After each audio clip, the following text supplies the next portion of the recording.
بات پر ہوگا جب ہمارے پاس اللہ کی کتاب ہی نہیں۔ اور دوسری بات جو علامہ صاحب کہہ رہے تھے، یہ تاریخ جو ہے نا، خدا کے لیے کہ حضور کے بعد کیا ہوا، یہ تاریخ ہے، اور یہ تاریخ جن لوگوں نے لکھی وہ خود مانتے ہیں کہ یہ ہم نے فلاں سے سنا، اور ان کے بارے میں جب کتابوں میں ہم پڑھتے ہیں نا، اکثر راوی جھوٹے ہیں، بالکل بے ایمان آدمی ہے جو اسلام کو برباد کرنے کے لیے ہمیں لڑا رہے ہیں، فلاں نے یہ ظلم کیا، فلاں نے یہ مجلس چونکہ علم کی ہے، اور میں بڑھاپے میں چاہتا ہوں کہ اتمام حجت ہو جائے، مشرق مغرب میں میری باتیں جا رہی ہیں، امریکہ سے لے کر آسٹریلیا تک سن رہے ہیں لوگ، یہ بات جانی چاہیے کہ یہ جو ظلم ہے نا، ان کے بارے میں پہلے صحیح سمجھ سے ثابت کریں۔ میں علماء کی ذمہ داری سمجھوں گا کہ آپ کے سر پر قرآن ہے اور اللہ گواہ، پہلے ثابت کرو کہ یہ ظلم ہوئے ہیں، اس کی کوئی مستند بات ہے۔ ہمارے اپنے دور میں بات ہوتی ہے، ہم اس کا فیصلہ نہیں کر سکتے۔ ہمارے سامنے بھٹو صاحب ہوئے، ان کے حامی لکھتے ہیں کہ وہ بہت محب وطن تھے، وہ بھی کتابیں لوگ پڑھ رہے ہیں۔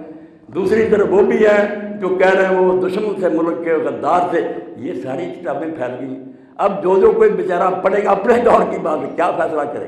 1400 سال کی بات ہے، ہر طرح کے لوگ داخل ہو گئے مسلمانوں کو لڑانے کے لیے۔ اس لیے یہ متائن مظالم پہلے ثابت کرو صحیح سند سے، بے شک شیعوں کی کتابیں ہوں کہ ان کے راوی سچے ہیں، اور اگر تمہارے علماء ہی کہیں کہ جھوٹے ہیں تو کیوں ان کی بنا پر خلیفوں کو برا کرتے ہو، اور وہ کیوں حضرت علی اور حسین کو بدنام کرتے ہیں کہ وہ باغی تھے؟ پہلے ثابت کرو کہ یہ چیزیں ہوئی ہیں، اور ان کے بعد حکم شرعی بیان کرو کہ بالفرض یہ ظلم ہوا، شریعت نے اس کی کیا سزا، کافر ہو گئے کہ ان پر لعنت کی جائے۔ اس لیے اتحاد کی بات اگر کرنی ہے تو دیانتداری سے کرو، قرآن کو سچا مانو،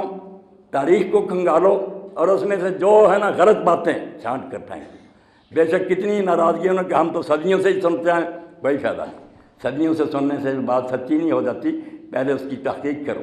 تحقیق کے بغیر کسی بات کو ماننا انسانیت کی توہین ہے،